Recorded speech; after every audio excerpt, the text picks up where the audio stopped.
তো আমি আপনাদেরকে এইটুকু বলতে চাই, যারা অধিকার পরিষদের রাজনীতির সাথে আছেন, জেতার জন্য না, ক্ষমতার জন্য না, ইমান এবং আকীদা নিয়ত ঠিক রেখে যদি সংগঠন করেন আপনারা বিজয়ী হবেন। কিন্তু আমি সবসময় নেতৃত্বে থাকবো না। একক ব্যক্তি নির্ভর দলকে তৈরি করা যাবে না। দল অনেক নেতৃত্ব তৈরি করতে হবে, নেতাদেরকে সুযোগ দিতে হবে, চেনাতে হবে, উপস্থাপন করতে হবে। সেই জন্য আমি বলছি ইনশাল্লাহ আগামীতে যথাযথ প্রক্রিয়া কাউন্সিল হলে সভাপতি অন্যজনে আসবে, আমি স্থায়ী কমিটিতে থেকে রাজনীতি করবো, সভাপতি আমাকেই থাকতে হবে না। কিন্তু আপনাদের সেই মানসিকতাটা থাকতে হবে।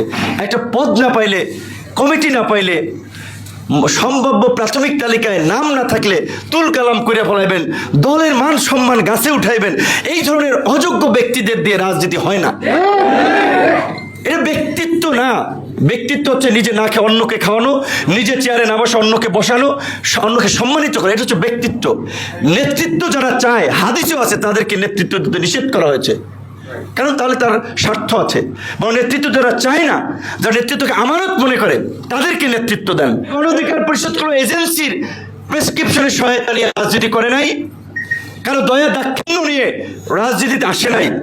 অত্যন্ত প্রতিকূল সময় জনগণের প্রতি দায়বদ্ধ থেকে জনগণের অধিকার আদায়ে রাজপথে ধারাবাহিকভাবে আন্দোলন, সংগ্রাম, রক্তদান, প্রাণদানের মাধ্যমে এই সংগঠন প্রতিষ্ঠিত হয়েছে। এবং আমরা বলতে পারি বাংলাদেশের মধ্যে সবচেয়ে তরুণদের দ্বারা গঠিত দল গণ অধিকার পরিষদ, এবং বাংলাদেশে ভিন্ন মাত্রার রাজনৈতিক প্র্যাকটিসের ক্ষেত্রে উদাহরণ তৈরি করেছে গণ অধিকার পরিষদ।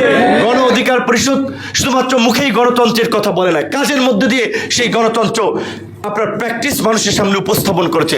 দল ও অঙ্গ সংগঠনের শীর্ষ নেতৃত্ব গণতান্ত্রিক প্রক্রিয়ায় নির্বাচনের মধ্যে দিয়ে আগামীতে আমাদের জেলা, উপজেলা প্রত্যেকটি ইউনিটেরও কমিটি হবে একই প্রক্রিয়ায়। এখন কেন্দ্রে এই প্র্যাকটিসটা শুরু হলেও জেলা উপজেলায় শুরু হয় নাই, কারণ আমরা মনে করছি একটা নতুন সংগঠনকে দাঁড় করানোর জন্য বিশ্বস্ত সহযোগী প্রয়োজন, ট্রাস্টেড লোক প্রয়োজন। কাজেই যারা দলকে ধারণ করে আমাদের সাথে লেগে আছে তাদেরকে আমরা নেতৃত্বে দেওয়ার চেষ্টা করছি। এবং ইতিমধ্যে আপনারা দেখেছেন আগামীতে জাতীয় সংসদ নির্বাচনে 36টি আসনে জুলাই 36 সরণে গণ অধিকার পরিষদের প্রার্থী ঘোষণা করা হয়েছে। আশা করি অগস্টেই আমরা আরও 100 প্রার্থী ঘোষণা করব। পর্যায়ক্রমে আমাদের 300 আসনেই 300 প্রার্থী ঘোষণা হইবে। অনেকে আর কি করতে পারে, মস্করা করতে পারে, ভাই জামানত বাজেয়াপ্ত হইবে, অধিকাংশ জামানত বাজেয়াপ্ত হোক। জামানত বাজেয়াপ্ত এইবার হলে পরের বার জিতবে। পাকিস্তানের দিকে তাকান, ইমরান খান যখন রাজনীতি করে প্রথম নির্বাচনে সে নিজেও জেতে নাই। সে ইমরান খান 22 বছর পরে রাষ্ট্র ক্ষমতায় আসছে না। প্রবাসী অধিকার পরিষদের অনেকদিন ধরে কমিটির কথা আমাকে নেতৃবৃন্দ বলে আসছেন।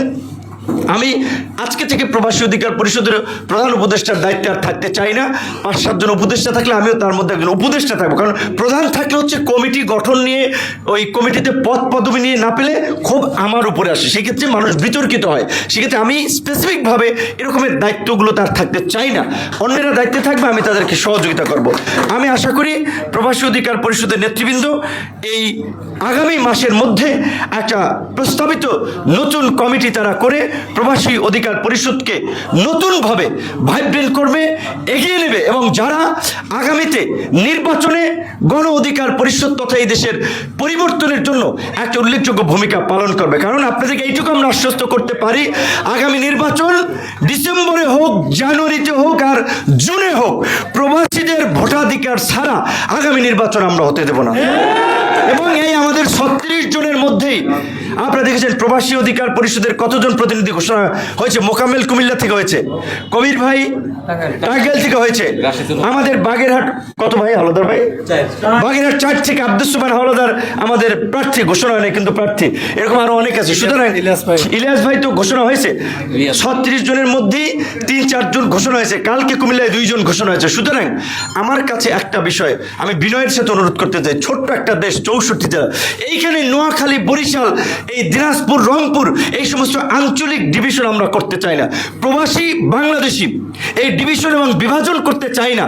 সস্তা রাজনীতি করার জন্য, গরম গরম বক্তব্য দেওয়ার জন্য, প্রবাসীদের জন্য এইটা করবো ওইটা করবো, এই সমস্ত মুখের কথা আমরা বলতে চাই না। আমরা আমাদের ভাই, আমাদের সহযোদ্ধা, এই দেশের নাগরিক হিসেবে তাদের ন্যায্য অধিকার প্রতিষ্ঠার জন্য আমরা লড়াই করব, তাদের অধিকার বাস্তবায়নের সাথে থাকবো। এইটুকু আমরা এনশিওর করতে পারি, এইটুকু আমরা আপনাদেরকে আশ্বস্ত করতে পারি। সকলকে অনেক ধন্যবাদ এবং কৃতজ্ঞতা।